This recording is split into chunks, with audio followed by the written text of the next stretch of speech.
Hey there. My name is Sam McRoberts, and I am the author of this new book, The Game of Life and How to Play It Well. As somebody who's spent far too much time playing video games, I found it very interesting that there are so many lessons in video games that apply perfectly well in the real world. Uh, so many elements of psychology, neuroscience, even philosophy are embedded in the games we play. But the funny thing is, I found that we're all playing games, whether we're video game players or not. It doesn't have to be a video game or a card game or a board game. It turns out that basically everything that we do as humans is a game. We're playing all sorts of games all the time, constantly, day in and day out. The work game, the husband and wife game, the parent game, the social game, whatever you want to think about. If we're doing something throughout the day, throughout our lives, it's probably a game of some sort. What I also found is very interesting is that as somebody who loves movies, at least as much as they love games, the way actors play characters is fascinating to me, particularly the actors who choose to do method acting.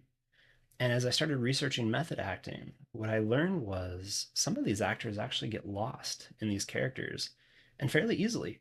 They'll fully embody the character that they're playing, the name, the clothing, the mannerisms, and they'll do it so intensely that they actually, for all intents and purposes, become that character.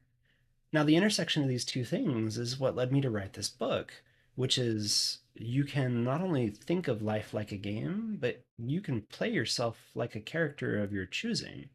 We all have some base stats and some games that we've been brought into by default. In most cases, we probably haven't even thought about the things that we're doing as games. Maybe we haven't even thought about most of the things that we're doing. So, as I wrote this book, I took those two things and kind of put them together. And this concept essentially is you're a character. You can modify your character, maybe not entirely as you see fit, but to a high degree, maybe a lot more than you think is actually possible. At the same time, you can look at all the things you're doing in your life and you can treat each and every one of those as the game that it is. And when you treat something as a game, that means you get to break it down into things like rules, goals, players, and by having that sort of psychological distance, not only for your character, but for the games that you're playing, that gives you quite an advantage. So check it out. My book, The Game of Life and How to Play It Well. Let me know what you think. And with any luck, it'll help you to play the game of life much better than you're currently playing it. Cheers.